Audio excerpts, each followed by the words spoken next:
कार्यों को करूंगी पूरा। निधि सिंह, पार्षद वार्ड 8 खतेना, आगरा।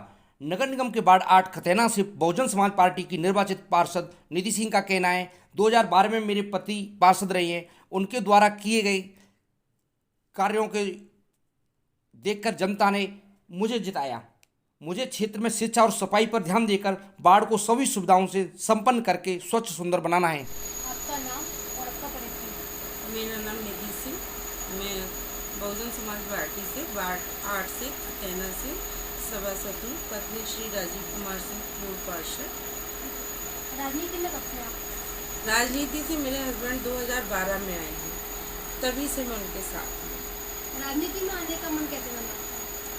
राजनीति में आने का मन जो उनके साथ में उनके प्रचार में निकली थी, वहाँ की समस्याओं को देखकर, फिर लोगों का जो बात करने का तरीका है, मेरे समझाने से उन्हें कुछ ये आया समय कि मुझे जाकर उनसे बात करनी पड़ी। वो मेरी बात को समझे और अपनी बात को बहुत ईजिली मुझे बता पाए।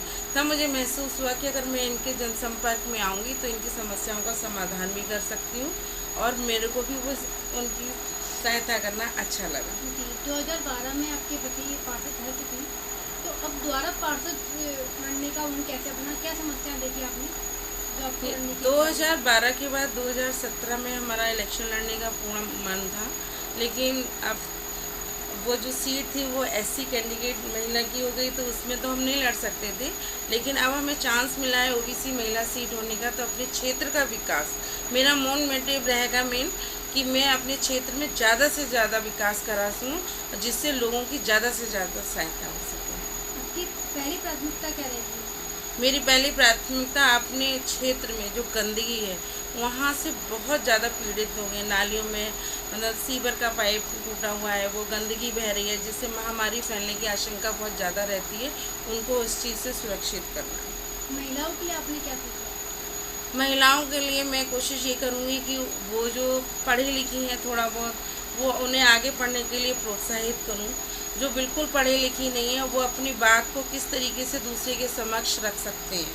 जब तक वो अपनी बात को दूसरे के समक्ष नहीं रखेंगे, तब तक उनकी किसी भी समस्या का समाधान नहीं हो सकता। कोशिश यही करूँगी कि वो अपनी बातों को सामने रखें, जिससे दूसरा उनको समझे और उन बातों को समाधान निकाल सके। सेवा करने का आपको 5 साल का कार्यकाल मिला, तो 5 साल के कार्यकाल में अपने वार्ड को किस रूप में करना चाहेंगे? सेवा करने का मुझे 5 साल का टाइम जो मिल रहा है, उसमें अपने क्षेत्र को पूर्णतः विकसित करने की कोशिश करूंगी। जहां तक संभव हो सकेगा मैं हर वो काम कराने की कोशिश करूंगी जिससे मेरे क्षेत्र का विकास हो।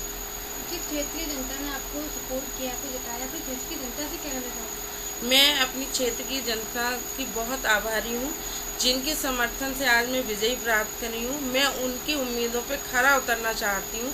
जिस उम्मीद के साथ उन्होंने मुझे बहुमत देकर विजयी बनाया है, मैं उनकी जो उम्मीद है उनको पूर्ण करके उन्हें ये कहने का मौका नहीं देना चाहती हूँ कि जब ये प्रतिनिधि बनी थी तभी हमारे पास आके बड़े बड़े वादे करके गई, लेकिन जब ये नेता बन गई तो उन वादों को इन्होंने बिल्कुल भी पूरा नहीं किया। मैं उन वादों पे बहुत खरा उतरना चाहती हूँ। जब प्रतिनिधि बनी थी तब आप वादे करके आई थी, तो क्या वो वादे पूरे नहीं हो पाए थे? मैं फर्स्ट टाइम राजनीति के क्षेत्र में खुद से उतर के गई हूँ। मैं उन्हें वादे करके आई थी, उनकी समस्याएं थी, मैडम हमारी तरफ गंदगी बहुत बहती है, तो मैंने आश्वासन दिलाया था जब मैं जीत कर आऊँगी तो सबसे पहले यही करूँगी, आपके क्षेत्र की जो गंदगी है उसको सफाई करना। खरंजे टूटे पड़े हैं जहाँ निकलने में दिक्कत है। एक सक्षम पुरुष जो होता है, मतलब चलने फिरने में पूर्णतः सही है, वो तो आसानी से निकल जाता है। जहाँ बड़े बुजुर्ग होते हैं उन्हें चलने में दिक्कत होती है, गिर जाते हैं, उनको चोट लगती है, जिसकी वजह से उन्हें प्रॉब्लम होती है। उन समस्याओं को ख़त्म करके वो भी पूर्णतः अपने आप स्वतः किसी की सहायता की वो भी उस रास्ते से निकल सके। अंधेरा होता है, बहुत सी गलियाँ ऐसी हैं बिल्कुल अंधेरा पड़ा रहता है और रात में निकलने से मतलब मोस्टली लड़कियाँ ऐसी होती हैं जो निकलने से डरती हैं, घर वाले उन्हें भेजने से कतराते हैं। उन क्षेत्रों में रोशनी कराना है जिससे वो मतलब निर्भय होकर उन रास्तों पर निकलें और अपने कामों को पूर्ण कर सकें। पूर्व कुछ पार्षदों का कहना होता था कि मेयर बीजेपी का है, विधायक सांसद बीजेपी के हैं, तो मैं कार्य करने में दिक्कत आती है। तो अभी भी मेयर और सब बीजेपी के ही हैं जी, तो आप कैसे अपना कार्य कर रहे हैं? देखिए सत्ता में अभी बीजेपी है, लेकिन एक पार्षद को जो निधि मिलती है उस निधि का अगर हम पूर्ण प्रयोग नहीं कर सकते हैं तो हमने अपने क्षेत्र का विकास कैसे करेंगे। सबसे पहली बात ही उस निधि को आपको यूज़ करना आना चाहिए, वो कहाँ पर प्रयोग कर सकते हैं और कैसे करवा सकते हैं। अगर हमें इस चीज़ की नॉलेज है तो हम उस काम को पूर्णतः करवा पाएंगे। ये आपका नाम और आपका परिचय। मेरा नाम राजीव कुमार सिंह है। मैं पेशे से वकील हूँ और पूर्व पार्षद। जी, आपकी पत्नी पार्षद बनी है तो क्या कहना चाहोगे, पत्नी किस प्रकार विकास करेंगे?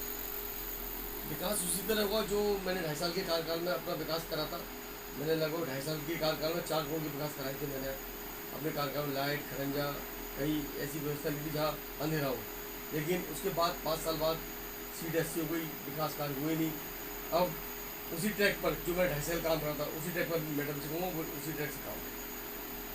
2.5 साल कम पीरियड में आपने इतना काम करा था, क्या लगता है और तो पूरे 5 साल में है तो वो विकास की गंगा बह पाएगी? कतैना जो वार्ड है वो विकसित हो पाएगा? बिल्कुल मैडम, मैं आपसे 100% कमिट करता हूँ कि जो काम मैं 2.5 साल में कराए थे मुझे अब तो मैं पूरे 5 साल मिल रहे हैं। मैं हर वो काम कराऊंगा जहाँ जरूरत है काम की, लाइट की, खरंजे की, सफाई व्यवस्था की।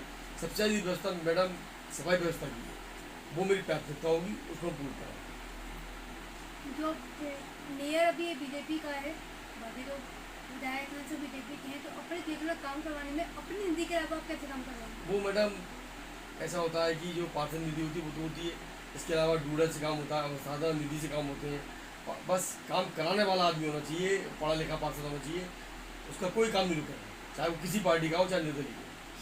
पेशे से आप एडवोकेट भी हैं, जी तो आप अपने जो कार्य है उसके साथ समय निकाल पाएंगे अपनी चीज की चिंता करें? हाँ बिल्कुल, मैं तो पहले निकालता हूँ क्योंकि मैं कोर्ट जाता हूँ, कोर्ट से पास में नगर निगम है, वहाँ से अपना काम कराना, इसके बाद नगर निगम चलेगा, अपने काम देके आप कराता पहले मैंने काम करेंगे। क्षेत्र की जनता ने आपको पूरा समर्थन किया, फिर जनता से क्या कहना चाहोगे? मैं अपनी क्षेत्र की जनता को बहुत बहुत धन्यवाद, आभार प्रकट करना चाहूँगा कि उन्होंने मेरे को इतनी बड़ी रिकॉर्ड जीत दर्ज कराई है जो आज तक इस बार में किसी की नहीं हुई। इससे पहले 1995 में मेरे ताऊ जी के बेटे की जो बसपा से लड़े थे उनकी 1300 वोटों से जीती हुई थी। आज मैं जीता हूँ 1592 वोटों से, मेरी पत्नी जीती है। मैं उनका साहित्य एहसान कभी जिंदगी भूल नहीं पाऊंगा।